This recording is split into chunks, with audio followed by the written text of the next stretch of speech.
O relacionamento com Deus acontece na dimensão espiritual.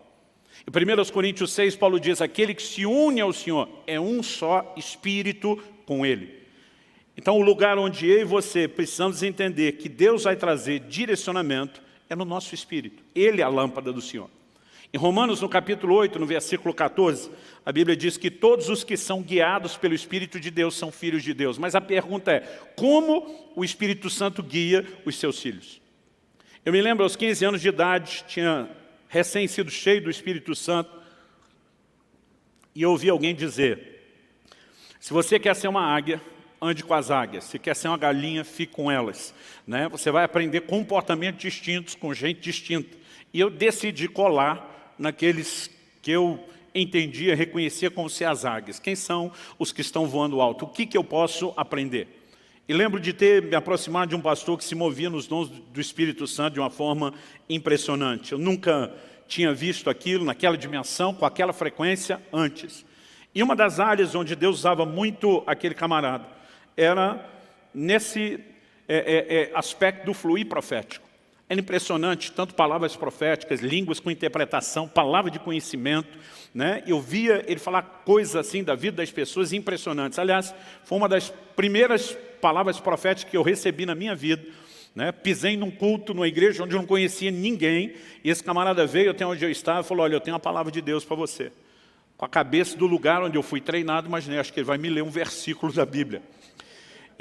E quando eu falei, vai em frente, esse camarada me lascou-lhe uma palavra profética que eu nunca tinha visto nada semelhante. Ele falou dos segredos do meu coração, de dilemas que eu estava vivendo, de coisas que estavam acontecendo na minha casa, com meu pai.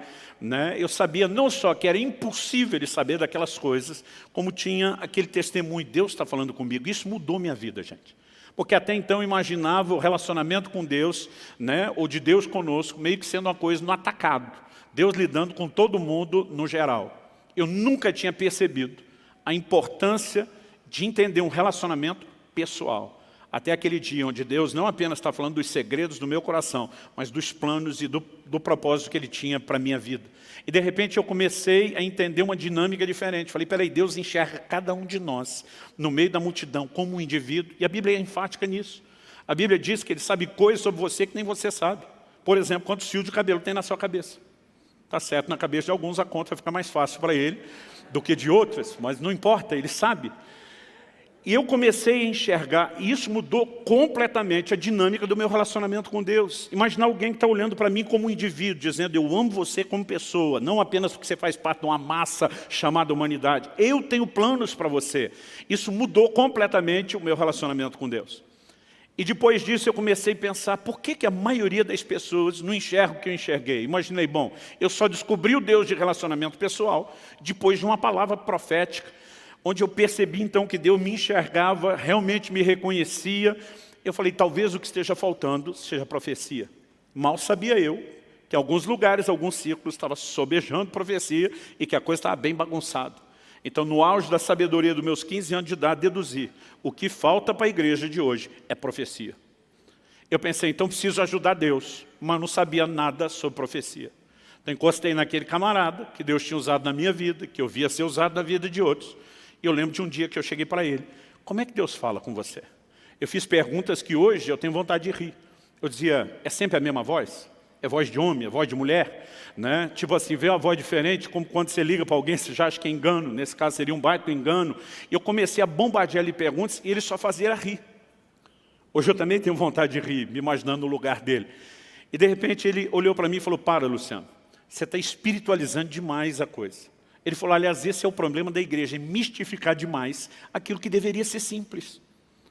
Ele falou, a maneira de Deus falar é simples. Ele falou, o jeito que você está perguntando, você dá a entender que você acredita quando a gente diz, Deus me falou, que a gente está ouvindo uma voz. E era isso que eu imaginava. Cada vez que um homem ou uma mulher, Deus dizia, Deus falou comigo, imaginava uma criatura andando por aí, ouvindo vozes. Ele falou, 2 ou 3 vezes na minha vida, no máximo, eu ouvi uma voz. E há momentos, eu fui descobrir isso depois pela experiência, mesmo quando a gente chega ao ponto de ter uma experiência espetacular dessa, de ouvir uma voz, que você tem hora que não consegue entender se ela é externa ou interna, mas ela é clara. Eu também não tive muitas experiências dessa ao longo da minha caminhada. Ele falou, a maior parte do tempo Deus fala comigo de uma forma simples. E eu falei, mas como assim simples? Ele falou, simples. Pensa numa coisa interior. Ele falou, não é, mas parecida com um pensamento, um sentimento. E a hora que ele falou isso, gente, pensa num camarada que ficou frustrado, fui eu. Porque eu tinha fantasiado um negócio tão espetacular que o camarada estava chutando todos os castelinhos de areia que eu tinha fantasiado a respeito do assunto. Eu lembro que eu olhei para ele e falei, se é tão parecido com o pensamento ou sentimento, o que garante que não é você pensando ou sentindo? Ele olhou para mim e falou, aquela palavra que eu te dei, era eu pensando ou sentindo? Eu falei, não, aquela foi boa pra caramba. Não tinha como ser você pensando ou sentindo. Ele falou, mas o processo é simples. E ele foi uma das pessoas que Deus usou para me ajudar a entender a dinâmica dos dons. Ele diz, Luciano, o resultado pode ser espetacular, mas o processo é simples. Então ele falou, eu vou tentar te ajudar. Ele olhou para mim e falou assim, você tem certeza da sua salvação? Eu falei, tenho. E foi bem dramático. Ele falou, se você saísse pela porta da igreja hoje, e um caminhão, já manta carregado, te atropelasse na rua, fizesse picadinho de você, para eu me imaginar bem morto mesmo. Ele falou, você tem certeza que está salvo e queria o encontro de Jesus? Eu falei, tenho. Eu falei, como que você tem a certeza? Jesus alguma vez te apareceu pessoalmente para dizer, meu filho, eu mesmo te garanti com o meu sangue, tu está dentro? Eu falei, não. Ele falou, algum anjo te apareceu trazendo uma cópia autenticada do livro da vida, dizendo, ó, número de protocolo tal, apresenta na entrada que você vai ser colocado para o lado de dentro? Eu falei, também não. Ele falou, você ouviu alguma voz de trombeta anunciando sua salvação? Eu falei, não. Ele falou, pelo menos você viu o céu? Eu falei, também não. Ele falou, você nunca viu Jesus, nem anjo, nem o céu, nunca ouviu nada? Eu falei, não. Ele falou, como é que você sabe que é salvo? E eu respondi com a simplicidade de um garoto. Falei, eu sei porque sei porque sei. Se fosse hoje, ainda teria dito, como é que eu sei? Não sei, só sei que eu sei, porque eu sabia que eu sabia que eu sabia. Eu só não sabia como é que eu sabia, mas que eu sabia. Não sabia de onde vinha tanta sabeção, sabimento. Mas eu sabia muito. Eu falei, eu só sei que eu sei. Ele falou, deixa eu te mostrar o que a Bíblia diz. Ele me apontou para Romanos 8,16, que vem logo depois do 8,14, que fala que os que são guiados pelo Espírito de Deus são filhos de Deus. O 8,16 diz que o Espírito testifica em nosso Espírito. A palavra testificar é sinônimo de testemunhar. A Nova Almeida atualizada traduziu isso, confirma ao nosso Espírito que nós somos filhos de Deus. Como é que o cristão sabe que ele nasceu de novo e que é filho de Deus? Por causa de um testemunho interior do Espírito Santo. Aquilo é uma convicção que a gente tem dentro da gente. Então, mesmo que você não teve uma visão espetacular, que você não ouviu uma voz audível extraordinária, você sabe. Eu falei, faz sentido. E eu aprendi naquele dia que essa era a fonte da minha sapiência.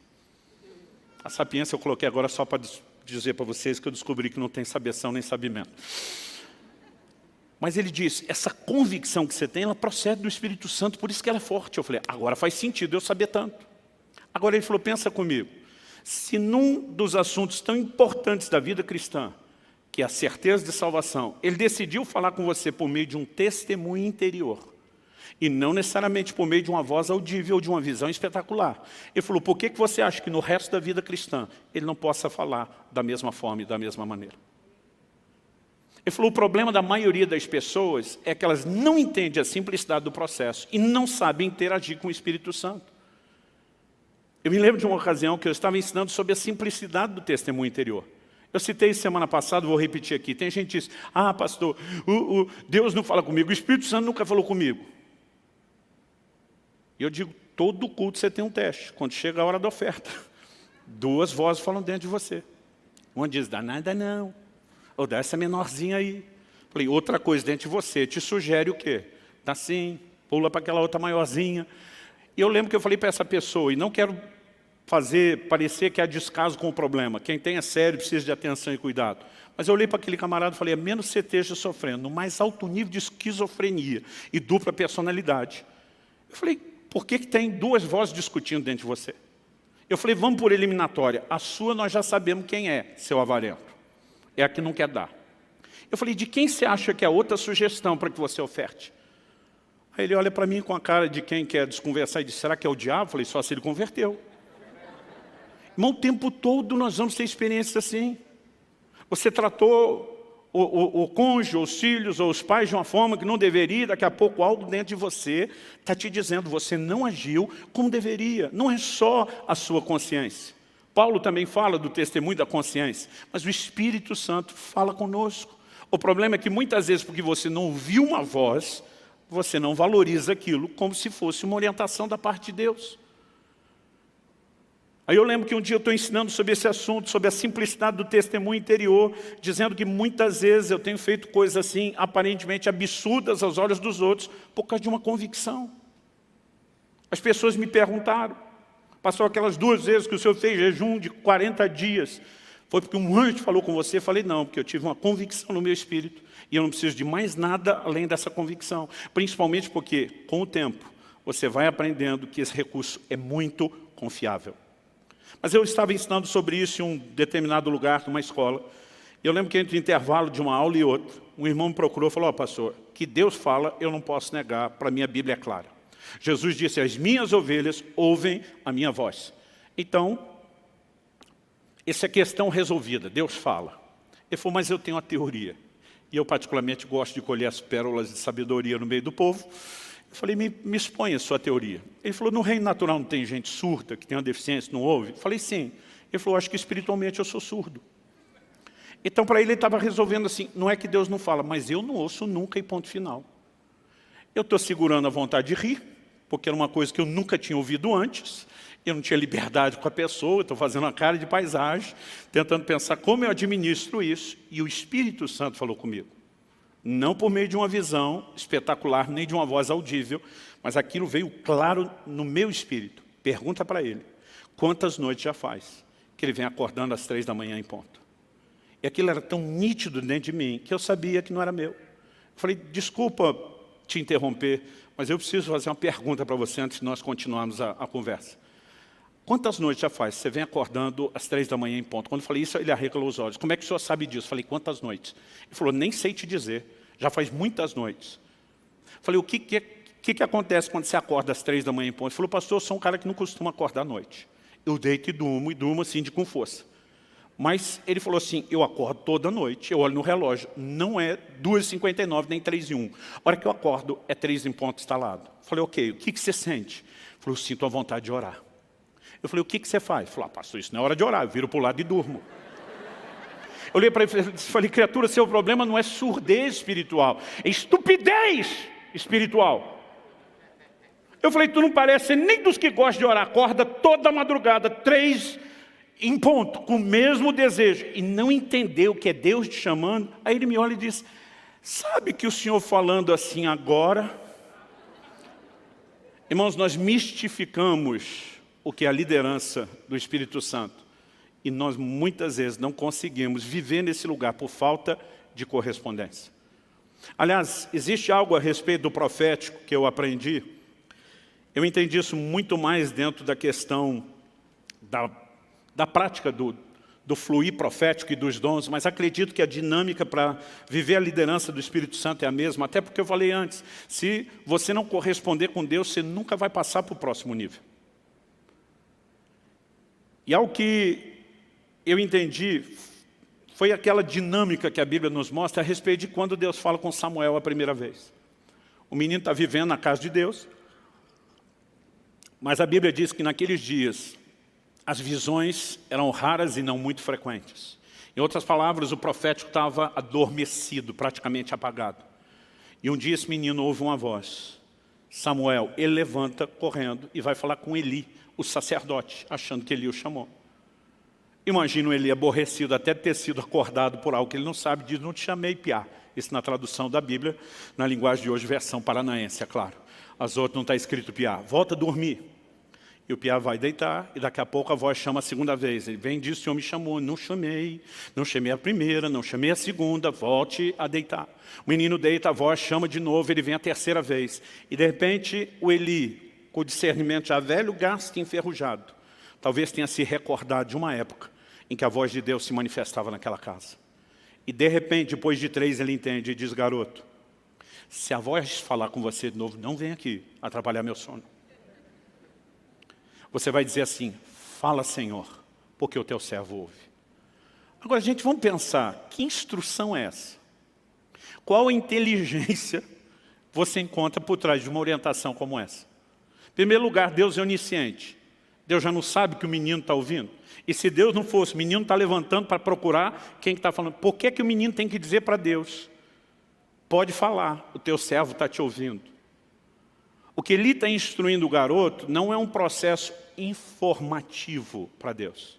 É um processo interativo.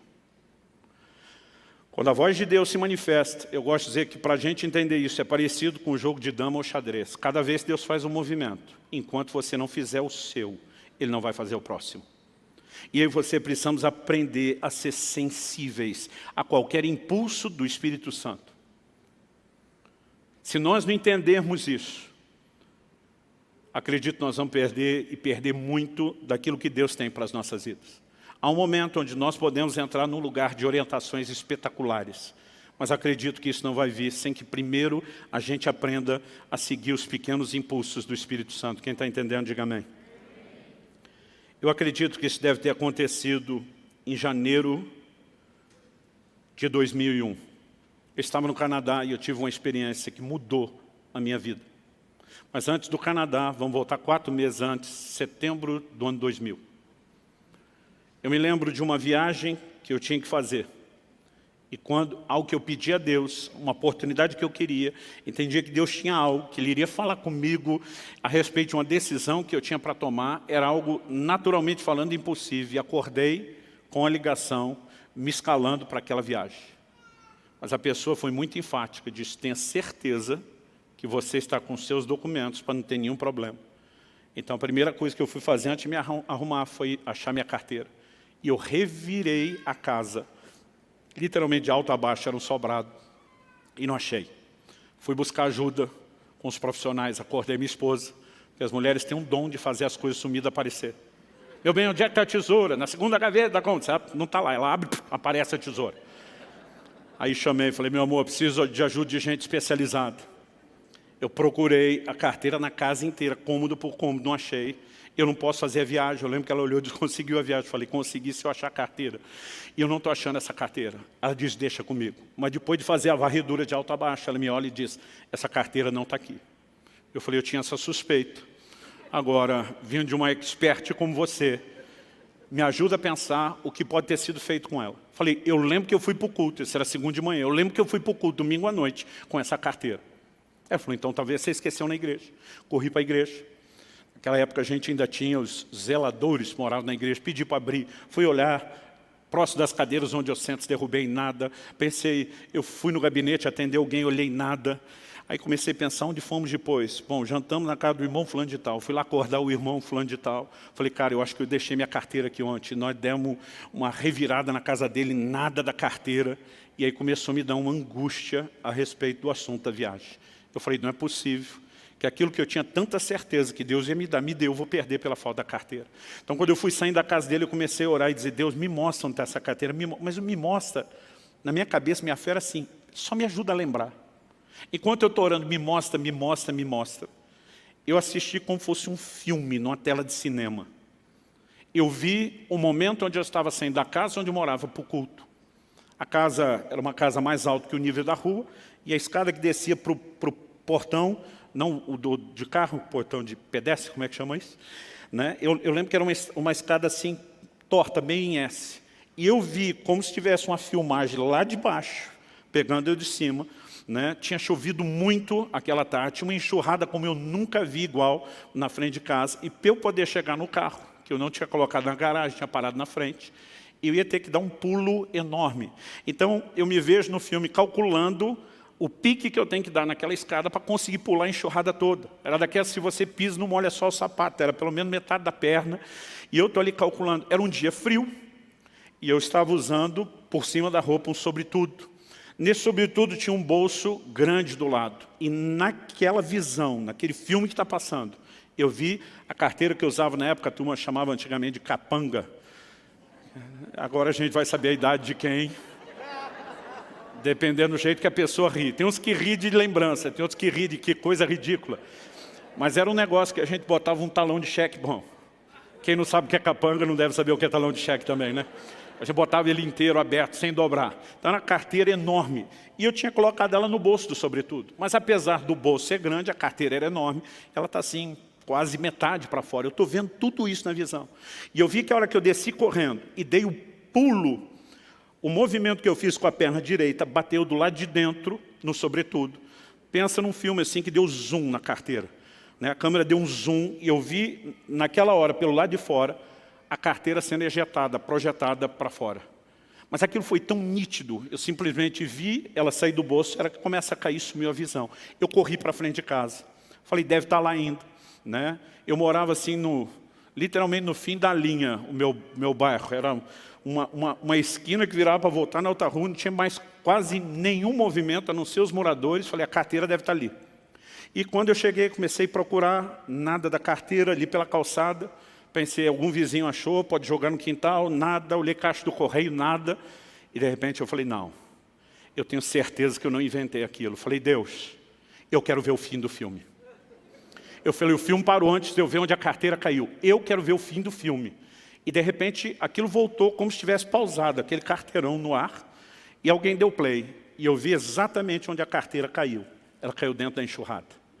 E a hora que caiu, aquela câmera lenta parece que entra na velocidade normal e eu vi a carteira indo embora. E o Espírito Santo falou comigo, vá ao próximo bueiro. A carteira é grande e enroscou. Ela não desceu, ela está presa no bueiro. Achei o bueiro, a carteira estava lá. Irmão, pensa num cara que ficou empolgado. 4 meses se passaram, eu estou lá no Canadá e depois de um culto que tivemos, um mover do Espírito bem gostoso. O pastor Frank Seixas, que já pregou aqui, acho que foi no novembro, antes da pandemia, ele estava nos recebendo, pastoreia uma igreja de canadenses, e nós tivemos um mover do Espírito tão gostoso. Eu lembro que o assunto do almoço era sobre o mover do Espírito Santo. E cada um começou a compartilhar experiências pessoais, de direcionamento. Eu estava com aquela fresquinha, e joguei a minha história na mesa. E quando eu joguei, todo mundo, uau! Tipo, essa foi boa pra caramba. E eu estava metido que só, dizendo, foi boa mesmo, uma das melhores da minha vida. E eu lembro que o pastor Kiko, como a gente chama lá, o Frank, ele falou para mim, muito boa. Mas sabe quando o cara fala assim com a cara de, mais? Eu falei, mais do quê? Ele falou, mas já vi uma melhor. Eu falei, não acredito, você vai querer ganhar. Ele falou, não, só fui a testemunha. A experiência não foi comigo, mas eu estava lá e eu presenciei. E ele compartilhou a experiência de um pastor, já está com o senhor, desses da vanguarda do avivamento no Brasil. Ele falou, você conhece fulano de tal? Eu falei, conheço. Já encontrei o velhinho em muito aeroporto rodoviário e muita igreja por aí. Ele falou, pois bem, ele foi uma das pessoas que levou a nossa família, a nossa igreja a experimentar o mover do Espírito Santo. Eu, depois de alguns anos, encontrei ele em algum lugar e, mais a título de educação do que esperando que acontecesse depressa, falei para ele, pastor, o senhor roda o mundo todo. Quando estiver no Canadá, me procure, dê um cartão. Ele falou assim, poucos meses depois ele me liga e diz, Kiko, estou ministrando aqui no Canadá, gostaria que você pudesse estar na reunião conosco e quem sabe depois a gente almoça junto. Ele falou, Luciano, se você conhecer o velhinho, sabe que ele é uma máquina de contar história e testemunho o tempo todo, pela forma como ele vivia em Deus. Ele falou, o almoço está estendendo, e de repente ele resolveu dispensar os irmãos que o tinham trazido de Toronto, a mais ou menos 1 hora de distância. Ele falou, que você pode me levar a Toronto depois para a gente ter mais tempo junto? Ele falou, posso, pastor. Já morei lá, só pego o endereço. Naquela época não tinha GPS, como nós temos hoje. Ele pegou o endereço e disse, por precaução, vou chegar 1 hora antes para ter tempo de procurar o endereço. Mas ele falou, Luciano, eu seguia todo o direcionamento que me deram, fazia pergunta. Quanto mais eu perguntava, mais perdido eu ficava. A gente não conseguia achar aquilo, o tempo foi passando. Eu falei, até que deu 6 horas, que era a hora do culto. Ele disse, quando deu 6 horas, o velhinho falou para mim, encosta o carro. Ele falou assim, eu já estava esperando uma bronca no estilo da velha guarda. Aliás, deixa eu aproveitar e dar uma palavra para os crentes mais novos, que são da geração mimimi. Gente, o negócio já foi mais duro do que vocês imaginam. Eu sou de uma época, quando criança, que diácono da igreja dava cascudo na cabeça da gente, as crianças, pegava a gente pela orelha para levar para o pai. E eu não entendo hoje, quando alguém fica sentido, porque acha que alguém não sorriu para ele dentro da igreja. Eu digo, tu tinha que ter conhecido a época dos crentes raiz e não Nutella. Bom, hashtag fica a dica, talvez Deus esteja falando, talvez seja só eu, mas fica a dica. Ele falou, eu estava esperando uma bronca no estilo da velha guarda, mas o velhinho não falou nada comigo, ele só fez uma oração e disse, Deus, o Senhor me trouxe a esse lugar. O Senhor já me mostrou, inclusive, o que quer fazer naquele culto. O único que não me quer lá é o diabo. Então ele falou, eu não aceito a gente ficar perdido. Ele falou, nós usamos os nossos recursos e o tempo que a gente tinha. Ele falou, nós não temos mais tempo para perguntar e nem para tentar. Ele falou, Espírito Santo, estou recorrendo diretamente ao Senhor. O Senhor conhece essa cidade melhor do que o homem que construiu, que planejou. Nos dirige a esse lugar. E meu amigo falou, olha, eu até creio em direcionamento de Deus, mas acho que o velhinho está no nível de desespero, porque ele achou um absurdo aquilo. Mas o velhinho falou para ele, agora segue em frente, vira para cá, vira para lá. Ele falou, Luciano, nem se o caminho tivesse sinalizado. O velhinho mal sabia falar bom dia, boa tarde, boa noite em inglês. Ele falou, ele não saberia chegar. Mas nós dirigimos alguma coisa em 10, 15 minutos, foi rápido. Paramos na frente de um prédio, sem movimento, sem placa, sem nada. Ele disse, pode perguntar que é aqui. O Kiko me disse, Luciano, eu pensei que a chance era eu perguntar para alguém onde era o endereço. Ele falou, mas quando voltei para o carro, voltei com as pernas mole, né, porque nós estávamos em frente à igreja onde ele ia pregar. Depois eu descobri que o movimento era todo pelo fundo, portanto a turma acabou colocando a sinalização no fundo, né, mas se tivesse um GPS, mandaria exatamente ali na frente. Aliás, foi nesse dia que eu resolvi atribuir a esse nível de direcionamento a palavra GPS. Que é guiado pelo Espírito. Aí você tem que cortar o E e botar um S para dar certo, né? Quando ele contou essa experiência, gente, é sério, eu não sei explicar o que aconteceu, mas algo me pegou por dentro. Me deu um desespero de correr daquela mesa. Eu lembro que o almoço estava sendo na casa que eu estava hospedado, eu falei, gente, me dá licença. Eu só levantei, eu vazei, eu corri para o quarto. Onde eu estava hospedado, eu fechei aquela porta, eu dobrei meus joelhos, eu comecei a chorar, eu estava debaixo de um toque de Deus inexplicável. Eu comecei a dizer, Senhor, a experiência da carteira foi boa. Foi boa pra caramba, mas essa aí foi bem melhor. Eu falei para Deus, não é a competição com outros, mas comigo mesmo. Eu não quero ficar preso a um nível de mediocridade. Se existe esse nível de liderança do Espírito Santo, eu quero ter, eu quero experimentar. E era um desespero, irmão, uma vontade de arrancar os cabelos. Tem coisa que você não precisa se adiantar, o tempo te ajuda depois.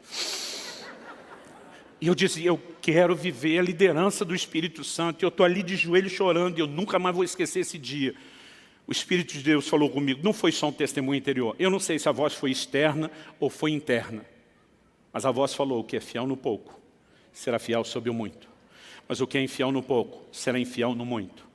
E eu lembro que eu parei, assustado, surpreso, impressionado com aquela voz. Falei, Deus, isso é verdade, é bíblico. Eu imagino que é o Senhor falando, mas eu não sei o que isso tem a ver com o que eu estou te pedindo. E a voz falou de novo, tem tudo a ver. Ele diz, enquanto vocês, ele falou, isso serve para você. Mas eu quero que você, estou te comissionando a ensinar isso à minha igreja, em todos os lugares por onde eu te levar. Eu quero que você fale dessas coisas. Ele diz, enquanto o meu povo não aprender a se mover num nível de simplicidade, de obediência ao testemunho interior, às direções simples do Espírito Santo, ele diz, vocês não têm o direito de clamar por experiências maiores. Aquela voz me diz, quem está detendo o grande mover do meu Espírito na terra não é o diabo, é a indiferença de vocês para a liderança do meu Espírito. E aquilo foi um choque que eu não tenho condições de descrever. Sabe, querido, muitas vezes nós estamos diante de situações que são simples. Eu me lembro da época onde a finada locadora de vídeo, que já não existe mais, eu entrava na locadora, às vezes para não perder tempo, esperava que alguém me desse uma indicação, né, de um filme que valesse a pena ver, que não ia perder meu tempo nem meu dinheiro. Mas mesmo quando às vezes tinha uma indicação de alguém, pegava numa caixinha, às vezes acendia, eu passei a usar essa expressão por uma ilustração que meu pai dava. Paulo, escrevendo aos Colossenses, diz, seja a paz de Deus o árbitro, o juiz nos nossos corações. Muitas vezes, meu pai dizia, eu tomo decisões por ter ou não ter paz. E muitas vezes eu pegava o negócio na mão, e antes de sequer ler uma resenha, né, de ver do que se tratava o filme, eu tinha um sinal vermelho, era algo dentro de mim dizendo, não avance. E todas as vezes que eu desrespeitei esse testemunho interior, nunca me dei bem. Não importa quão pequeno fosse a decisão a ser tomada. Nós temos uma provisão de Deus para nos dirigir nesse caminho. Mas muitas vezes nós não cultivamos essa interação porque não entendemos a simplicidade dessa dinâmica. Eu falei semana passada e vou repetir, gente, se o Espírito Santo não está tentando dirigir os crentes, eles devem ser as criaturas mais loucas que existem nessa terra. Eu de vez em quando pergunto para alguns, se Deus não fala com você, com quem que você discute? Porque às vezes você está lá no quarto de oração, diz, Deus, pode pedir qualquer coisa. Aí diz, perdoa fulano. Fulano não. Se não é Deus falando com você, você está discutindo com quem, criatura? Aí aquilo começa a tentar te dobrar. Lembre dos bons momentos que você tiveram. Não jogue fora a história. Passe por cima dessa picuinha. Daqui a pouco, você, por causa do tempo da oração, está mais quebrantado. Aliás, meus filhos diziam que a melhor hora de pedir algo para papai e mamãe era depois do tempo devocional. Que a gente sempre estava mais quebrantado, mais fácil. Aí você está lá, já meio quebrantado, você diz, posso até perdoar, mas vai ter que vir rastejando. E olhe lá. Mas daqui a pouco, você está numa luta com aquela coisa interior, que nem você sabe explicar. E de repente você vê que você está perdendo a queda de braço. E daqui a pouco você está chorando, tá bom, eu perdoo em nome de Jesus. E algo vem e lava a sua alma. Quem é que fez isso com você? É o Espírito Santo. Agora, se eu e você entendemos o que é esse testemunho interior e aprendemos a ser sensíveis e corresponder, nós vamos viver coisas extraordinárias. Quem está entendendo, diga amém.